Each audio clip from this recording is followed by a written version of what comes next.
નમસ્કાર મિત્રો,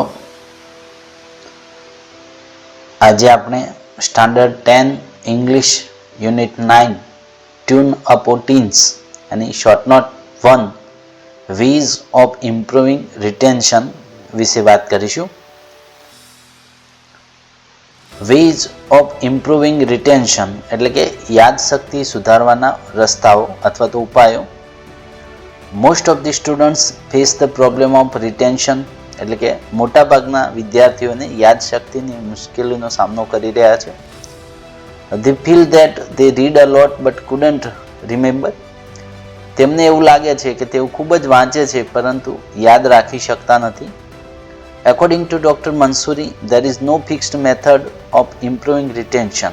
અને ડૉક્ટર મંસૂરીના મતે યાદશક્તિ સુધારવાની કોઈ ચોક્કસ પદ્ધતિ હોતી નથી. But there are many learning styles. પણ અભ્યાસ માટેની કેટલીક પદ્ધતિઓ છે.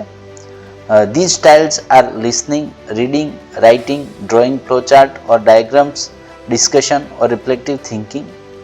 આ પદ્ધતિઓમાં સાંભળવું, વાંચવું, લખવું, ફ્લોચાર્ટ કે ડાયાગ્રામ દોરવું, ચર્ચા કરવી કે ચિંતન કરવી વગેરે છે. Students should identify there on learning style. અને વિદ્યાર્થીએ પોતાની અનુકૂળ હોય એવી પદ્ધતિ ઓળખવી જોઈએ. They should prefer which learning style shoots them perfectly. તેઓએ પોતાને કઈ પદ્ધતિ સૌથી વધારે માફક આવે છે તે પસંદ કરવી જોઈએ. And according to it they should prepare for exams. અને એ પ્રમાણે તેઓએ પરીક્ષા માટે તૈયારી કરવી જોઈએ.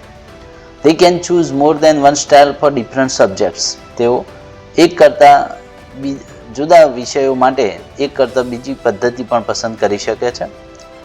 Thus students can improve there retention. અને આ રીતે વિદ્યાર્થીઓ પોતાની યાદશક્તિ સુધારી શકે છે. અહીંયા આપણે શોર્ટ નોટ 1 પૂરી કરીએ છીએ. Short note 2 doctor Mackay's views on sharing વિશે લઈને ફરીવાર મળીશું. Till then take care and bye by.